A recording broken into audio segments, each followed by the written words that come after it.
Esselamu Aleyküm değerli izleyenler. Sizlerle birlikte birçok kadının hayatına indik. Birçok kadın hayatından örnek ve ibretler çıkardık. Ama bu haftaki ismimiz bambaşka. Belki kaynaklarla çok fazla yer edinmedi ama biz onun kısa hayatının özüne ineceğiz birlikte. Hoş geldiniz hocam. Hoş bulduk. Allah razı olsun hocam. Size bırakıyorum aslında. Siz bir yolculuk yapın Hazreti Amine'nin hayatına. Evet, Rahman ve Rahim olan Allah'ın adıyla deyip Peygamberimiz Hazreti Muhammed sallallahu aleyhi ve sellemin annesi Hazreti Amine'nin hayatına bir yolculuk yapalım. Ve anne olarak, kadın olarak belki de çıkarmamız, eş olarak çıkarmamız gereken dersleri beraberce inşallah çıkarmaya çalışalım. Hazreti Amine Peygamber Efendimizin annesidir. Doğum tarihi hakkında kaynaklarda çok da bir bilgiye rastlanmamaktadır. Babasının adı sadece Vehb olarak geçer. Annesi de Berre'dir. Yani soyu ve silsilesi hakkında bilgi vardır. Soyu Peygamber Efendimizin annesiyle babasının soyu kilapta birbirine ulaşır. Yani ikisi sonuçta ataları akrabadırlar. Hazreti Amine biliyorsunuz genç yaşta, hani rivayetlerde 18, 19 veya 20 diye geçer. O yaşlarda Abdullah ile evleniyor. Evlilikleri zaten birkaç ay sürüyor. Birkaç ay sonra Hazreti Abdullah ticaret için gittiği Şam'da yolda dönüşte vefat ediyor. Peygamber Efendimizin soyu biliyorsunuz tüm peygamberlerde olduğu gibi babaları, anneleri temizdirler ve paktırlar. Hazreti Peygamber'in soyuna indiğimiz zaman da hem annesinin soyu hem babasının soyunda, yani atalarında şirke bulaşmış insanlar yoktur. Ve kilapta dedik ya, onlar kilapta da birleşirler. Kilaptan kastınız, bunu biraz açar mısınız? Atalarından birinin adıdır hocam. Evet, atalarından birinin adıdır ve bunlar Kusay bin Kilab ikisi de birleşirler ve hani ataları akrabadırlar. O şekilde söyleyelim. Evet, anladım. Peki Abdullah ile evlenmeleri nasıl gerçekleşti? Nasıl oldu? Çünkü evet, Abdullah'ı isteyen birçok kadın vardı. Neden Amine? Neden Amine'ydi aslında? Evet, hani Hazreti Amine'de, Hazreti Abdullah'ta şimdi bunların ikisinin de ailesinin özüne indiğimiz zaman iki aile de Mekke'de meşhur olmuş ünlü kabilelerden, önde gelenlerden. Hazreti Amine'nin kabilesi, yani babası ticaretle sürekli meşgul olduğu için ticaretle ön planda, tüccar, çünkü ticaret ile ön planda bir adam. Abdülmuttalip de zaten Mekke'nin pirlerinden, Kabe'nin büyük bir sorumluluğu kendisinde olan, aynı zamanda hatırı sayılır, sözü dinlenen bir adamdır. Ve tabii o da Abdullah en çok sevdiği evladıdır. Peygamber Efendimiz sallallahu aleyhi ve sellem'in babası. Kendi oğluna denk bir kız aramakta. Abdullah hem yakışıklı hem soylu hem de hani Mekke'nin ileri gelen ailelerinden mensup bir genç delikanlı. Tabii bunun namı birçok yere kadar, birçok şehre kadar gidiyor. Ama Abdülmuttalip tabii ona denk birini kolay kolay bulamıyor. Hazreti Amine de yine aynı şekilde kendi ailesi ticaretle meşgul, varlıklı bir aile, soylu bir aile. Hazreti Amine de güzelliği dillere destan, ahlakı güzel. Bu yönlerden faziletli, çok akıllı bir kadın. O da bu şekilde nam salıyor. Tabii Hazreti Abdülmuttalip oğluna denk birini ararken Amine ile karşılaşıyor. Yani Amine'nin ismini duyuyor. Hem güzellik bakımından oğluna denk, hep nesep bakımından oğluna denk ve bu kızı istemeye karar veriyor. Aslında baktığımızda evlilikte olması gereken her şeyi biz görüyoruz. Evet. Evet, Abdülmuttalip'i Abdülmuttalip Abdullah'ı ayrı bir severdi. Hani biliyorsunuz hani Zemzem kuyusu meselesinde Abdülmuttalip oğlu Haris'le birlikte Mekkeliler bir dönem onlara karşı cephe alırken o zaman oğlu Haris tek vardı Abdülmuttalip'in. Daha sonra Allah'a bir duası vardı onun ve dua ediyordu. Ya Rabbi hani bana erkek çocuklar, evlatlar verirsen diyor ben onlardan birini sana kurban edeceğim diye onun da bir adağı vardı.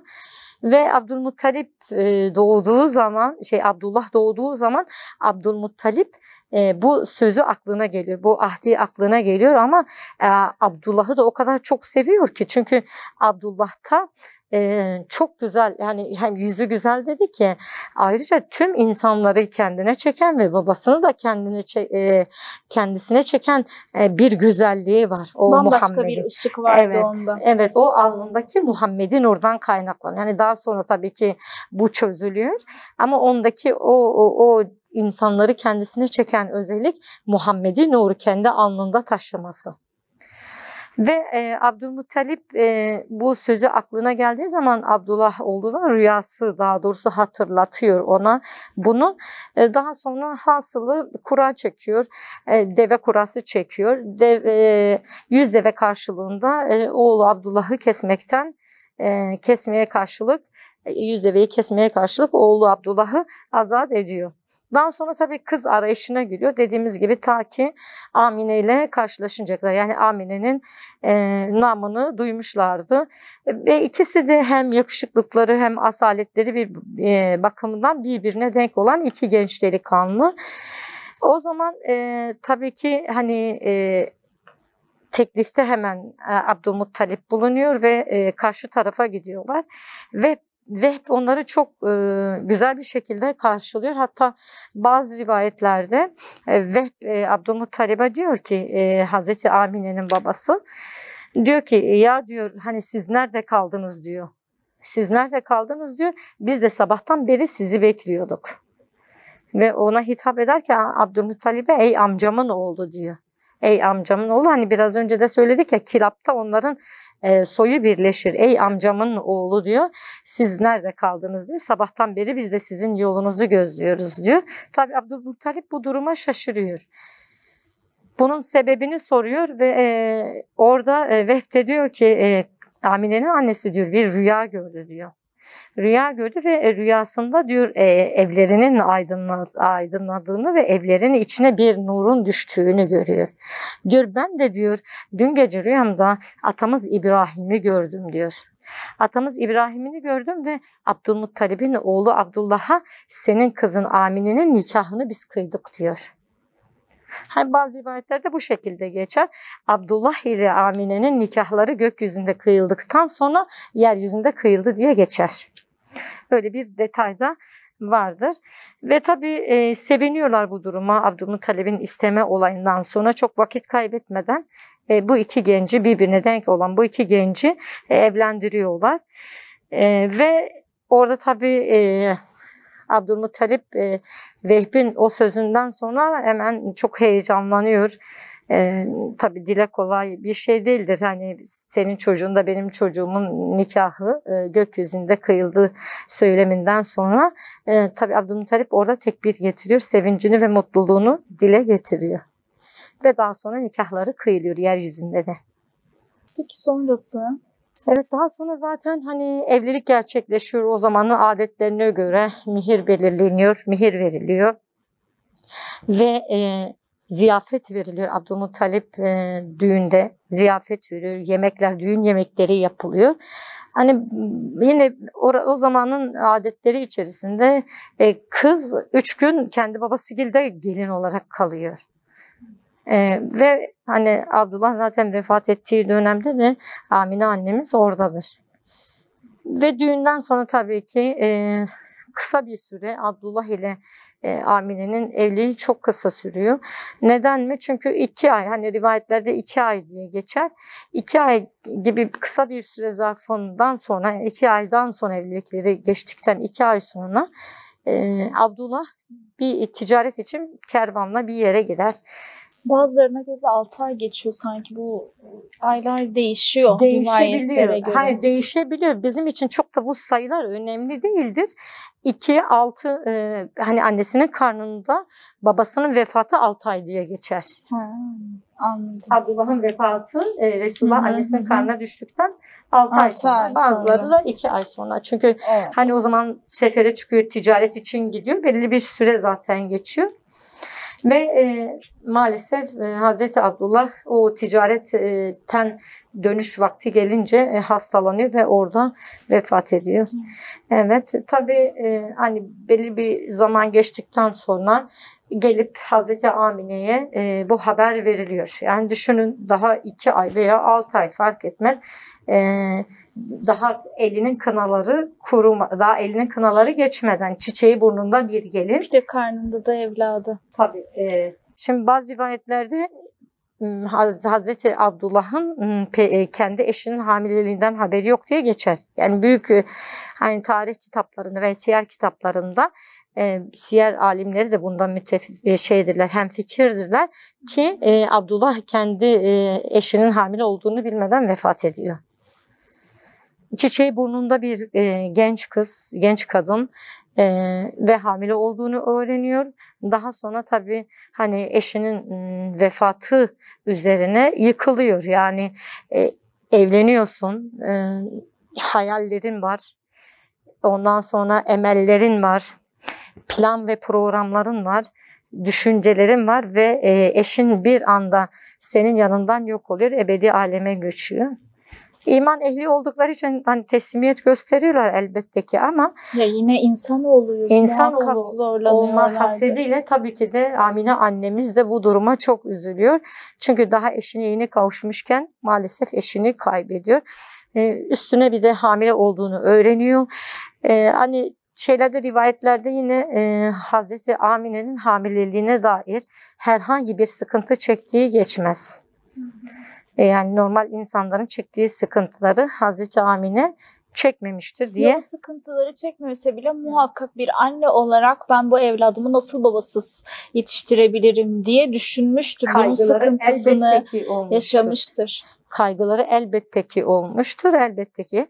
Ve hatta hani hamileliğinin bazı aylarında, tabii bu da bazı rivayetlerde geçer, hamileliğinin bazı aylarında her ay 6'dan sonra diye geçer mesela, her peygamber onu ziyarete gelir, rüyasında ziyarete gelir ve Peygamber Efendimiz'i metheder. İşte hani öyle bir zata hamilesin ki hani bu dünyaya teşrif edecek, dünyayı şereflendirecek, adı ve sanı hem dünyada hem ahirette hem Allah katında hem yeryüzünde adı, namı, sanı yüce olacak bir insana sen hamilesin. Bu şekilde her ay bir peygamberin onu ziyaret ettiği de söylenir. Evet, rivayetler arasında geçer. Peki bu zor süreç Amine için nasıl geçti? Çünkü Amine karnında bir evlat ve sevdiğini yitirmiş bir kadın. Şimdi kayınbabasının, yani Abdülmuttalib'in burada desteği çok vardı ona. Yani onun hamisiydi. Tabii ki de genç yaşta dul kalan bir gelini vardı ve doğacak bir torunu vardı neticede ve en çok sevdiği çocuğun eşiydi. Hani Abdülmuttalip Abdullah'ı ayrı bir severdi dedik ya. Ayrı bir severdi. Ayrı sevdiği için gelinine gösterdiği özen de ayrı bir şeydeydi, nitelikteydi ve aslında Amine'nin ahlakı, hangi aileden geldiği, hani biraz önce nesebinden bahsederken çok asaleti, çok zeki, çok akıllı, halim selim bir kadın olarak bahsettik. Amine'nin bu şekilde olması elbette ki kayınbabası olan Abdülmuttalip tarafından da takdir görüyordu ve küçük yaşta, genç yaşta, yeni evliyken eşini kaybetmenin Amine'nin eşini kaybetmesi tabii ki Abdülmuttalib'in Amine üzerindeki özeni daha çok fazlalaşmıştı. Daha çok özen gösteriyordu. Büyük bir ihtimamla ona yaklaşırken hal ve hareketlerine Abdülmuttalib çok dikkat ediyordu. Hı hı. Amine'nin bu süreçte gördüğü rüyalardan bize bahseder misiniz hocam? Evet. Şimdi buradan değişik rivayetlerde geçer. Hazreti Amine'nin hamilelik aylarının başında bir rüya gördüğünü ve rüyasında dünyayı şereflendirecek bir insana hamile kaldığını. Sen hani böyle bir insan doğuracaksın ki o dünyada da azizdir, Allah katında da azizdir ve onu şeytanın şerrinden Allah'a havale et diye ona söyleniyor ve onun ismini de Muhammed olarak koy. Zaten daha sonra Abdülmuttalip Hazreti Peygamber'in ismini kendisinin koyduğunu söylüyor. Böyle bir söz, böyle bir rüyasında böyle bir ses işitiyor. Tabii hani ilk başta rüyasına mana veremiyor ama daha sonra peygamberlerin teker teker onu ziyaret etmeleri, rüyada ziyaret etmeleri elbette ki Hazreti Amine'nin içinde de bazı duyguların oluşmasına sebep olmuş. Yani bu rüyalar boş değildi. Bu kadar bu kadar bilginin tahaffuk olmayacağını da kendisi biliyordu. Çünkü akıllı bir kadındı.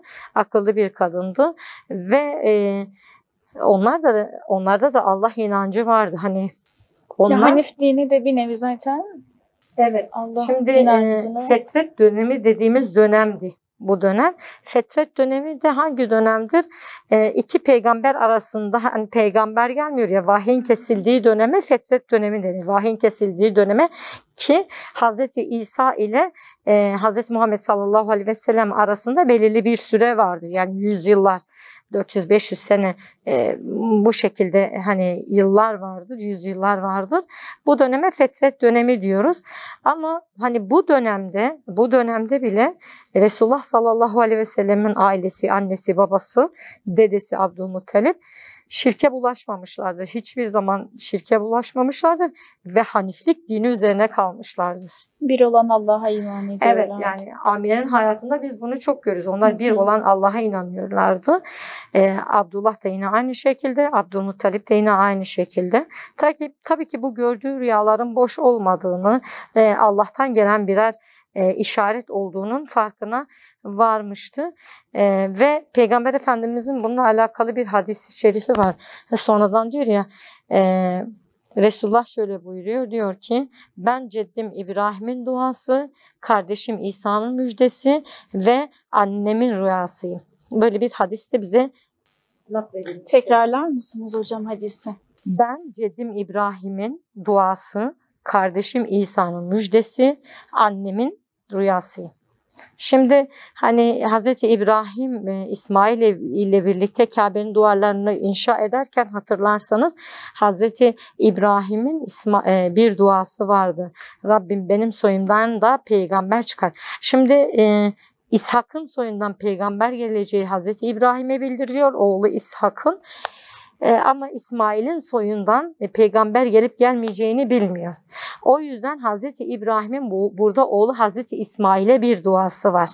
Hazreti İsmail'in soyundan da peygamber çıkmasını, insanları uyaran, şirkten kurtaran bir uyarıcının gelmesini istiyor Hazreti İbrahim. O yüzden burada Peygamber Efendimiz diyor ki ben ceddim İbrahim'in duasıyım. Ki baktığımız zaman Peygamber Efendimizin soyu ta Hazreti İsmail'e kadar dayandırılır. Evet. Burada çarpıcı bir şey ki Hazreti İbrahim'in duasının yüzyıllar sonra kabulünün göstergesidir Muhammed Aleyhisselatü Vesselam. Evet.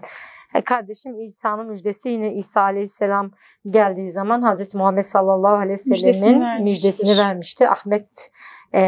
İsmi Ahmet olan bir peygamberin geleceğini zaten Hristiyanlara bildirmişti. Aslında bu müjde her peygambere de gelmiyor mu? Hazreti Yusuf'ta da görüyoruz bunu. Evet. Hazreti Yusuf'un hayatında da gördük. Evet, yani aslında her peygambere Peygamber Efendimizin son peygamber olacağı müjdesi geliyordur. Hepsinin haberi var. Yani bütün peygamberlerin Hazreti Adem ilk peygamber olmasına rağmen ki kaç belki 100 yıl, 1000 yıl, kaç yıl geçmesine rağmen Hazreti Adem'in Hazreti Muhammed sallallahu aleyhi ve sellem geleceği Hazreti Adem'e de bildiriliyor. Ve daha sonra ne diyor? Ben annemin rüyasıyım.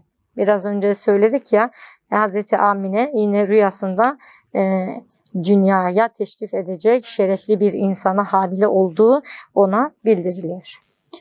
Doğumu olayına da inmek istiyorum aslında. Orada da birçok mucizeler vardır. Oraları da bize anlatabilir misiniz hocam? Evet. Zaten aylar ard arda kovalarken bir taraftan Amine eşsiz olarak bir hamilelik süreci geçiriyor. Hani bir bayan olarak biraz empati kurduğumuz zaman kadın hamilelik döneminde çok duygusaldır. Çok duygusaldır. Evet. Amine de daha genç yaşta eşine doymadan eşini kaybetmişti. Elbette ki o dönemde duygusal yönden hani bazı çöküntüler yaşamış olabilirdi ama maddi olarak bir sıkıntı çekmemişti. Yani maddi olarak dediğimiz hani kadınların o hamilelik süreci içerisinde geçirdiği sıkıntıları Amine annemiz yaşamamıştı. Kayınbabasının da desteğiyle birlikte bu süreci güzel atlattı. Ama bir yanı da tabii ki de eksikti. Hazreti Abdullah'ın vefatından dolayı eksikti. Doğum zamanı yaklaşmıştı. O sırada Abdülmuttalip her zamanki gibi Kabe'yi tavafa gidiyor. Hani eskiden Haniflik dininde de Kabe'yi tavaf etmek vardı. Tabii ki rükünleri farklıydı.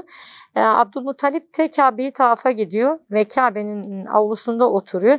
Bu arada Amine'nin sancıları başlıyor. Amine tek başına evde ve birden bir ses işitiyor. Yanına beyaz 2 tane kuşun geldiği söyleniyor ve tabii ki bunlar büyük kuşlar. Yani bahsettiğimiz küçük kuşlar değil. Bembeyaz 2 kanatları olan 2 kuş ve Hazreti Amine'nin sırtını sıvazlıyor ve bir kase içerisinde ona şerbet getirdiği söyleniyor. Bir kase içinde şerbet getiriyor ve bu arada tabii ki doğumu başlıyor. O sırada Şifa Hatun, Fatıma Hatun ve Peygamber Efendimiz sallallahu aleyhi ve sellemin halası Safiye Hatun orada bulunuyor. Tabii o sancılar başladıktan sonra o zamanın meşhur ebeleri vardı. Şifa Hatun bunlardan biriydi. Fatime Hatun bunlardan biriydi. Ayrıca Şifa Hatun'un Hazreti Amine ile de bir akrabalık bağı olduğu kaynaklarda yer veriyor. Aynen. Aynı zamanda Hazreti Amine'nin akrabasıdır. O da Zühre kabilesindendir çünkü. Zühre oğullarındandır. Ve Safiye Hatun da yine aynı şekilde peygamberin halası orada bulunuyor. Tabii o kuşların gelmesi rivayetlerde o şekilde geçer. Hazreti Amine'nin doğumu başlıyor ve doğumu güzel bir şekilde başlıyor. Doğumun olmasıyla beraber her tarafı Hz. Muhammed sallallahu aleyhi ve sellemin dünyaya teşrifleriyle odanın hepsi aydınlanıyor. Odanın hepsini nur kaplıyor. Çünkü hani rüyalar onu söylüyor, bütün peygamberler onun müjdesini verir. Öyle bir insan dünyaya geliyor ki kainatın serveri olacak.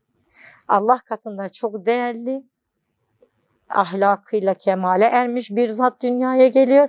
Aynı zamanda Allah'ın isminin yanına kendi ismini yazdığı bir zat dünyaya geliyor. Elbette ki doğumunda birçok mucize veya birçok bereket veya birçok farklı şeyler, olaylar olacaktır. Onun doğumuyla ilk olan şey bütün odanın nurla kaplanmış olması ki daha sonra Şifa Hatun, Fatime Hatun anlatırken Safiye Hatun Müslüman olduktan sonra bunu anlatıyorlar. Muhammed Aleyhisselatü Vesselam'ın doğumunda bizzat olduklarını ve bizzat bu olaylara şahit olduklarını kendileri kendi dillerinden söylüyorlar. Hatta ona peygamberlik geldikten sonra ilk iman eden kadınlar arasında bunların ismi geçmektedir. Çünkü o olağanüstü ilk mucizeye şahit olmuş bayanlar. Ki ondan önce ebe olmaları hasebiyle birçok doğuma girmelerine rağmen bu tür bir hal görmemişlerdi. Ama Muhammed Aleyhisselatü Vesselam'ın doğumuyla farklı olaylar gördükleri zaman tabii ki de iman etmeleri daha kolaylaştı. Hz. Muhammed sallallahu aleyhi ve sellemin mesela sünnetli doğduğu, yıkanmış doğduğu, yani normal çocuklara göre normal yollarla doğan çocuklar elbette ki onları yıkamaya ihtiyaç duyulur ama Muhammed Aleyhisselatü Vesselam yıkamaya kalktıkları zaman tertemiz olduğunu görüyorlar. Sünnetli olduğunu görüyorlar. Aynı zamanda sırtında bir benin olduğunu görüyorlar. Bu da peygamberlik mührü. Yani bunun normal bir çocuk olmadığı zaten o emmarelerden ortaya çıkıyor. Bunu kendi gözleriyle bu kadınlar müşahede ediyorlar, görüyorlar. ve o peygamberlik mührü ne gördükleri zaman zaten yıllar sonra tabii ona peygamberlik geldikten sonra bunu da gören kadınlar ona ilk iman edenler arasına giriyorlar.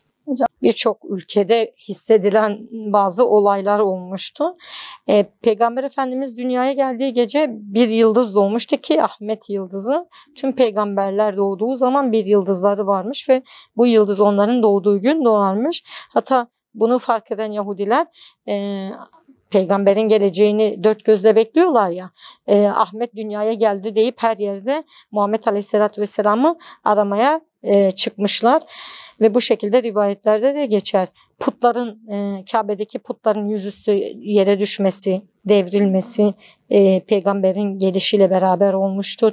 İran Kisrası'nın 14 sütunu, İran sarayının Kisrası'nın 14 sütunu yine aynı şekilde yıkılmıştı. Mecusilerin 1000 yıllar süren ateşi vardır. Hiç sönmeyen bir ateşi.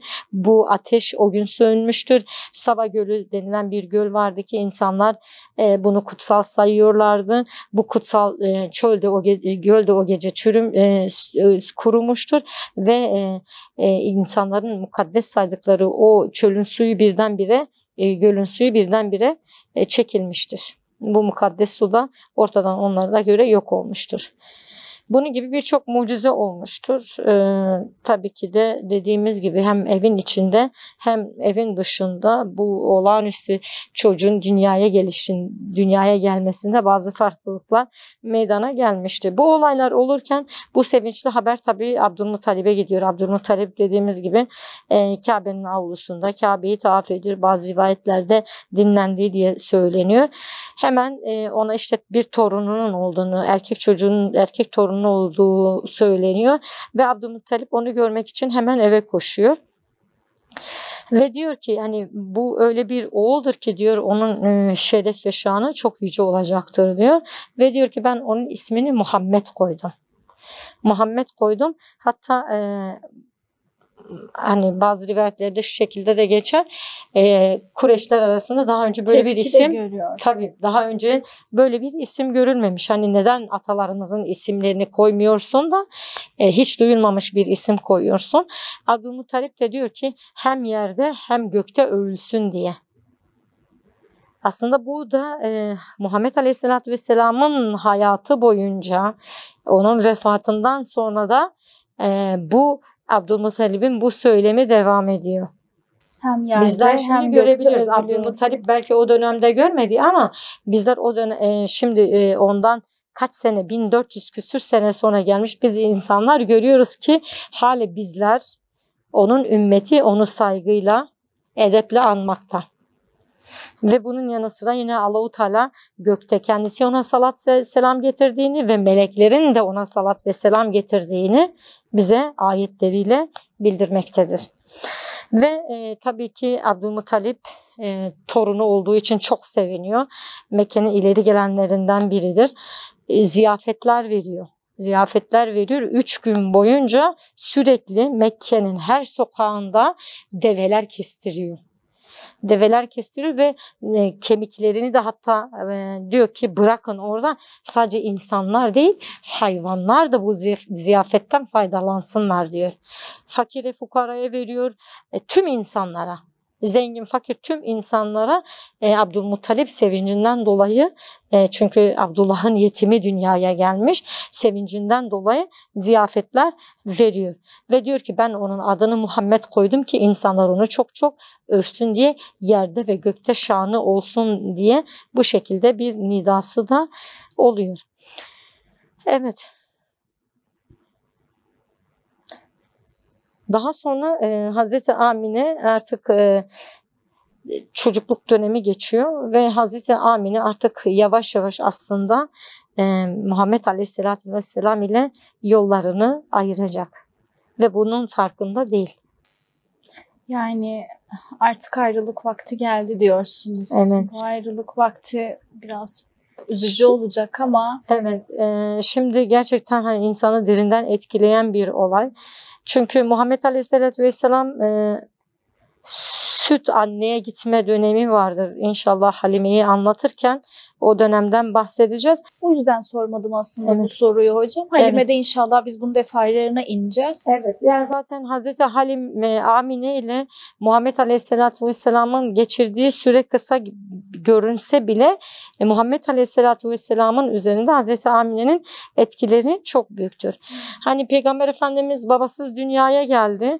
Bir gün 6 yaşına kadar, 6 yaşında annesi bir gün hem babasını ziyaret etmek için, yani Abdullah'ın kabrini ziyaret etmek için, hem de kendi akrabalarıyla Muhammed Aleyhisselatü Vesselam'ı tanıştırmak için onunla birlikte Medine'ye doğru gidiyorlar. Evva denilen bir yer var. Buraya kadar gidiyorlar, buraya gidiyorlar, bir ay kalıyorlar ve o bir ay zarfında dönüşte Edva köyü, Mekke ile Medine arasında bir köydür ki Medine'ye daha yakındır. Medine'nin 23 mil güneyinde kalan bir yerdir. Bir köydür ve buraya geldikleri zaman Hazreti Amine rahatsızlanıyor, ateşleniyor, ateşle birlikte titreme ve terleme de meydana geliyor. Tabii ilk başta bu olaya anlam veremiyorlar, yollarına devam ediyorlar ama çok da edemiyorlar, çok da hareket edemiyor çünkü Amine annemiz. Daha sonra artık diyor, hani benim takatim bitti, benim gücüm tükendi, artık biz duralım diyor. Ümmü Eymen, Muhammed Aleyhisselatü Vesselam ve Hazreti Amine Evva köyü yakınlarında bir ağacın gölgesinde gölgelenmeye başlıyorlar. Tabii orada Ümmü Eymen peygamberin dadısı Hazreti Amine ile ilgileniyor. Hani terini silmeye çalışıyor. Bez ıslatıp alnının üzerine koyuyor çünkü ateşi de yüksek ve terleme de yapıyor. Artık Hazreti Amine bir ara böyle kendine geliyor, su istiyor. Peygamber Efendimiz koşuyor. Anneciğim al diyor. Ve ona su veriyor. Hazreti Amine kendinden bir ara geçer gibi oluyor. Sonra kendine tekrar geliyor. Tekrar kendine geldiği zaman oğluna sesleniyor. Diyor ki, ey oğulcum diyor. Suyunu içtikten sonra tabii suyunu içerken de Muhammed Aleyhisselatü Vesselam'ın ellerini, o mübarek ellerini kendi avucunda tutuyor.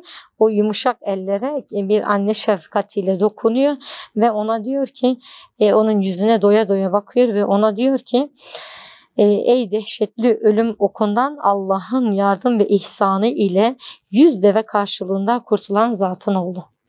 Zaten biraz önce bu Abdülmuttalib'in adağına da değinmiştik. 100 deve karşılığında Abdullah azat olmuştu. Eğer diyor rüyamda gördüklerim doğru ise sen celal ve bol ikram sahibi olan Allah tarafından Adem oğullarına helal ve haramı bildirmek üzere peygamber olarak gönderileceksin. Allah seni putlardan ve putperestlikten koruyacak. Her yaşayan ölür, her yeni eskir. Her şey fanidir. Ben de öleceğim fakat ismim ebedi yad edilecektir. Çünkü tertemiz bir evlat doğurmuş, arkamda hayırlı bir yad edici bırakıyorum. Ve bu acıklı konuşmadan bir müddet sonra Hazreti Amine gözlerini kapatıyor ve ahiret alemine intikal ediyor. Yani 6 yaşında bir çocuk, hiç bilmediği bir memleket ve yanında Ümmü Eymen ile birlikte orada kalıyorlar.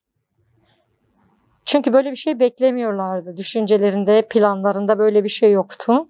Böyle bir şeyle karşılaştıkları zaman hani ne yapabilirlerdi ki? Ümmü Eymen, Muhammed Aleyhisselatü Vesselam o kadar ağlıyor ki Ümmü Eymen de bir ara ağlıyor, sonra dizginliyor, duygularını bir nevi bastırmaya çalışıyor. Çünkü orada onlar yalnız, ne yapabilir ki? Hemen diyor ki biz defin işlemlerini yapalım diyor. Defin işlemleriyle uğraşıyorlar. Defin işlemini Muhammed Aleyhisselatü Vesselam ile birlikte kendileri yapıyor. Bu da miladi 576 ve 577 yılında olduğu söyleniyor. Ve Hazreti Amine'nin mezarı o Ebba köyünün orada, ikisinin gayretiyle mezar kazılıyor. Amine annemiz bu mezara konuluyor ve orada çok büyük bir sessizlik hakim oluyor. Sadece konuşan gözyaşları oluyor. Hem Ümmü Eymen'in hem Muhammed Aleyhisselatü Vesselam'ın. Çünkü Muhammed Aleyhisselatü Vesselam zaten dünyaya gelmeden önce babası vefat etmişti. Babasının sevgisini, babasının örnekliğini görmeden annesinin şefkati ve merhameti bitmişti artık. Yani o kadar şefkat ve merhamet dolu bir anneyi bir daha göremeyecekti.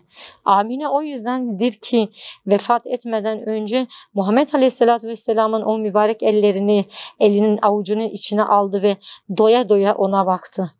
Çünkü onun o hasreti o kadardı. Yani çocuğuyla zaten belirli bir süre uzak kalmıştı. Süt anne dönemi vardı. Çok vakit geçirememişti. Ama Hazreti Amine öleceğini, vefat edeceğini anlayınca oğlunun yüzüne doya doya baktı. Çünkü bir daha bakamayacağını anlamıştı. Allah'ın rahmeti üzerine olsun. Amin. İnşallah. Amin. Ve Peygamber Efendimiz'e Ümmü Eymen artık hani teselli etmeye çalışıyor. Teselli etmeye çalışıyor ve Ümmü Eymen ona diyor ki hani bu Allah'ın takdiridir diyor. Peygamber Efendimiz de ona diyor ki hani Allah'ın takdirine boynumuz kıldan incedir diyor. Ama diyor orada çok güzel bir söz söylüyor Peygamber Efendimiz. Anne yüzü hiç unutulmayacak bir yüzdür. Ben bir daha o yüzü göremeyeceğim diye üzülüyorum ve ağlıyorum. Şimdi çok acı, insanın en çok da belki anneye ihtiyaç olduğu dönemde Muhammed Aleyhisselatü Vesselam'ın annesinin ölmesi tabii ki de bir çocuk olarak onu çok üzmüş ve derinden etkilemiştir. Onun için aslında zorluklar küçükken başlamıştı ve evet. Küçük bir çocuk için aslında kıyamet anne ve babasının ölümüdür. Evet. Peygamber Efendimiz için kıyamet o zaman kopmuştu aslında. Evet. Annesinin yüzüne tabii definden önce doya doya baktıktan sonra annesini defnediyor. Çünkü bir daha o yüzü, o mübarek yüzü göremeyecekti. Göremeyeceğini bildiği için doyasıya baktı. Ve daha sonra Muhammed Aleyhisselatü Vesselam ve Ümmü Eymen yola düştüler. Ümmü Eymen yol boyu Peygamber Efendimiz'i teselli etmeye çalıştı. Annesinin yokluğunu ona hissettirmeme adına birçok hal ve hareket içerisine, birçok tavır hakkında hal ve hareket içerisine girdi. Peygamber Efendimiz sallallahu aleyhi ve sellem de onu hep annem diye çağırırdı. Zaten Hazreti Amine'nin vefatından sonra da Ümmü Eymen belirli bir süre Peygamber Efendimiz'e ta evliliğine kadar rivayet edilir. Evliliğine kadar Ümmü Eymen Peygamber Aleyhisselatü Vesselam'ın yanında kalmıştır. Ona dadılık yapmıştır. Yani en çok peygamber ile kalan kadınlar arasında Ümmü Eymen de vardır. En çok onunla ilgilenen, onun ihtiyaçlarını gideren kadınlar arasında Ümmü Eymen de vardır. Dadısı olarak adlandırabiliriz aslında. Hı hı. Peki Hazreti Amine'nin yaşantısından bu yana çıkaracağımız dersler nelerdir? Yani aslında her konumuzun sonunda olduğu gibi dersleri biz çıkardık. Bu vefalı, fedakar kadının hayatından çıkaracağımız hangi önemli noktalar vardır hocam? Evet. Şimdi aslında hayatı hakkında çok rivayet olmamasına rağmen çıkaracağımız birçok ders vardır. Birçok ders vardır ki kısa hayatına çok şey sığdırmıştır. Yani bize ders olabilecek nitelikte. Şimdi gözünüze çarpan ilk unsur Hazreti Amine ile Hazreti Abdullah'ın, yani sadece Amine değil, Hazreti Abdullah'ın da o fetret dönemi dediğimiz dönemde olmalarına rağmen Haniflik dini üzerinde kalmaları, bir olan Allah'a inanmaları. Yani insan hangi ortamda olursa olsun aslında Rabbini bulabileceği veya din üzere, Allah'ın göndermiş olduğu din üzere kalabileceği. Şimdi belirli bir süre mesela vahiy kesilir, belirli bir süre kitap gider. İnsanların aslında o en son gelen kitaba tabi olarak en son gelen dine tabi olmaları gerektiğini bize gösteriyor. Şimdi mesela 1400 yıl önce gelmiş bize bir kitap ve bir peygamber vardır. Ama şimdiki insanlara baktığımız zaman vahiy kesildikten sonra insanların bozulabildiğini bizler kendi gözlerimizle müşahede edemiyor muyuz? Ediyoruz. Ta ki o döneme kadar gitmemize gerek yoktur. Hani o dine bağlı olarak kalanlar da var. Hani İslam'ı yaşayan, dindar olan insanlar da var ama dinden uzaklaşıp İslam'ı unutan insanlar da var. Amine ile Hazreti Abdullah da böyle bir çiftti. Yani o dönemde bile kendilerini muhafaza edebilmişler ki o dönemde Arabistan'ın durumunu bizler gayet iyi biliyoruz. Yani her türlü pislik, Cehaletin kol gezdiği bir had dönemdi safhasını muhakkak ki. yaşadıkları bir dönem. Hı hı. Her konuda pislikler her tarafta var. Her tarafta var ve bütün evlere de pislikler bulaşmış ama Hazreti Amine ile Abdullah bunlardan kendini sıyırmış iki insan. Bu da gösteriyor ki yani hangi ortamda olursa olsun, istiyorsa vahiy kesilirse de kesilsin, insanlar isterse kendini muhafaza edebilir. Yani o bozulmuş insanlara uymayabilir. Vahiy hatırlayabilir. Yani günümüzdeki insanlar vahiyden, Kur'an'dan, sünnetten ne kadar uzaklaşmış iseler o dönemde onlar da uzaklaşabilirlerdi. Haniflik dininden, Hazreti İbrahim'in getirdiği dinden ama uzaklaşmadılar. O din üzerine kaldılar. En çarpıcı hayatlarından çıkaracağımız Hazreti Amine'nin bu. İkincisi de şu şekilde Hazreti Amine'yi Abdülmuttalip tercih ederken burada eş seçiminde denkliğin önemi. Abdullah'ı isteyen birçok kız vardı. Hani konuda da bahsettik. Hem yakışıklıydı hem şerefli bir ailedendi. Ama Abdülmuttalip çoğu kıza iltifat etmedi. Neden? Çünkü kendi oğluna denk birini arıyordu. Her açıdan. Hem güzellik açısından hem asalet açısından denkliğe önem veriyordu ki denklik evlilikte çok önemlidir. Kur'an-ı Kerim'de de zikrediliyor. Evet, denkli bizlerin de çok dikkat etmesi lazım. Yani ailelerin kültürleri olsun, ailelerin yaşam tarzı olsun. Bunlar çok önemli şeylerdir. Bunlara dikkat edildiği zaman inşallah evlilikte sıkıntı çıkmayacaktır ki Hazreti Amine ile Abdullah'ın evlilikleri çok kısa sürmesine rağmen onlardan kainatın efendisi dünyaya geldi.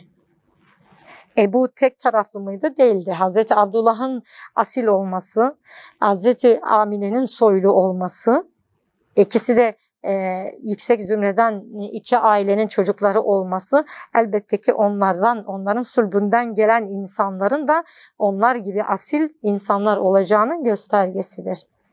İşte eş seçiminde özellikle bizlerin de dikkat etmesi gereken en önemli hususlardan biri de denkliğin olması. Denklik olduğu zaman inşallah çoğu sıkıntının üstesinden insanlar gelebilir. Mesela Hazreti Amine'nin dedik ya Hazreti Muhammed Aleyhisselatü Vesselam ile geçirdiği süre çok kısadır. Çok kısa olmasına rağmen Hazreti Muhammed Aleyhisselatü Vesselam'a göstermiş olduğu şefkat ve merhametin daha sonra hani 10 yıllar geçmesine rağmen peygamberin üzerinde bıraktığı iz. Çünkü gerçekten çocuk terbiyesi anne karnında başlar. Bunu hiçbir zaman unutmayalım. Ve tırnaklar sertleşince çocuk terbiyesi biter denir. Anne karnında başlar ve tırnakların sertleşmesiyle biter denir. Şimdi Amine ile kısa süre geçirmesine rağmen o kadar mükemmel bir şahsiyet çıktı ki tabii ki de hani Allah'ın seçmiş olduğu bir kuldu. Allah'ın terbiyesiyle de terbiyelendi ama annesinden de o terbiyeyi zaten almıştı. O şefkati, o merhameti, bu duygular anneden geçen duygulardır. Bu duygular Peygamber Efendimiz'de kemal derecesindeydi. Hani bir gün Hudeybiye'de Peygamber Efendimiz Evva köyüne uğruyor ve annesinin mezarını görüyor. Allah'ın izniyle tabii, Allah'ın müsaadesiyle tabii belli bir süre geçtiği için o mezarda biraz çöküntüler falan oluyor. Peygamber Efendimiz kollarını sıvazlıyor, o mübarek kollarını ve annesinin mezarını düzenlemeye çalışıyor. Taşlarını falan düzeltiyor. Sahabeleriyle birlikte, sahabeleri de ona yardım ediyor. Bu işlemi yaparken de Peygamber Efendimiz çok ağlıyor. Onun ağladığını gören ashabı da onunla beraber ağlıyor ve daha sonra ashabı ona soruyor. Ya Resulullah diyor, hani sen niye ağladın, siz niye ağladınız diyor. Diyor ki annemin benim hakkımdaki şefkatini düşündüm. Bu benim aklıma geldi. Onun için ağladım diyor. Acaba hani o kısa süre içerisinde Hazreti Amine nasıl bir şefkat örneği olmuş, nasıl bir şefkatle çocuğuna yaklaşmış ki bu şefkatin ve bu merhametin tesirleri 10 yıllar sonra bile unutulmamış. Şimdi biz anneler merhametle, şefkatle terbiyeyi birbirine karıştırabiliyoruz bazen. Hani çocuğumuza çok acıdığımız için bazen bazı şeylerinden feragat edebiliyoruz. Bunlar yanlıştır. Şefkat, merhamet ayrı duygulardır. Ayrı duygular, terbiye ayrı duygudur. Bunu birbirinden ayırt ederek şefkat göstermeli, merhamet göstermeli ki şefkatle ve merhametle büyüttüğümüz çocuklar ileride kendi eşlerine daha çok şefkatli olurlar. Ellerinin altındaki olan insanlara da daha şefkatli ve merhametli olurlar. Evet, daha sonra Allahu Teala'nın seçtiği bir insan küçük yaşlarda bu kadar üzüntü yaşamasına rağmen üzüntü yaşıyor ve daha sonraki olacak başına gelecek olaylara Allahu Teala'nın onu hazırlaması. Bakıyoruz peygamberin hayatında bunu çok görüyoruz. Daha küçük yaşta birçok imtihandan geçiyor. Bizler de mesela Allahu Teala bizi olgunlaştırmak için veya başka şeyleri hazırlamak için bazen başımıza bazı olaylar getirebilir ki ilerisi için bizim faydamızadır ama biz bunu bilemeyiz. Bilemeyiz. Altında hikmetleri saklıdır. Buna da dikkat etmek gerekiyor. Her insanın çıkaracağımız başka bir ders, her insanın dünyada Allahu Teala'nın ona seçmiş olduğu bir rol vardır kul olarak. Bizler Allah'ın kulları olarak Allahu Teala'nın bizler için seçmiş olduğu bir rol vardır. Hazreti Amine ile Hazreti Abdullah peygamberin hayatında çok yer aldılar mı? Çok yer almadılar. Hazreti Abdullah sadece 2 ay bir süre Hazreti Amine ile kaldı. Hazreti Amine de 6 sene gibi bir süre peygamber ile kaldı. Tabi Peygamber Efendimizin süt anneye veriliş döneminde içine kataraktan söylüyoruz. Bunların rolü Hazreti Amine ile Hazreti Abdullah'ın rolü de Peygamber Efendimiz sallallahu aleyhi ve sellemin dünyaya teşrifine sebepti. Onlar görevlerini, vazifelerini yaptılar ve gittiler. Onlardan çünkü bu istenmişti. Bunu yapıp dünyadaki görevleri aslında Peygamber Efendimizin dünyaya teşrif etmesiydi. Evet. Daha sonra çıkaracağımız bir derste Hazreti Amine'nin oğluna nasihat ederken İşte ben arkamdan hayırlı bir evlat bıraktım.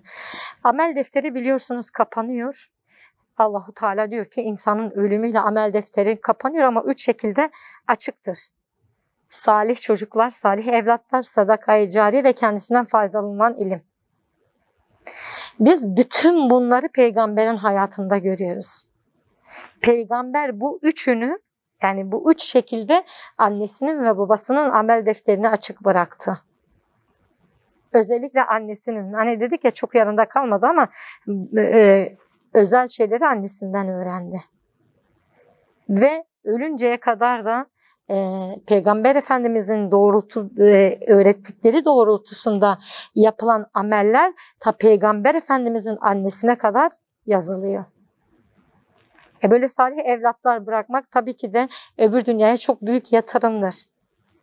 Amel defterimiz çünkü bizim çocuklarımızla açıktır. Bunu hiçbir zaman unutmayalım.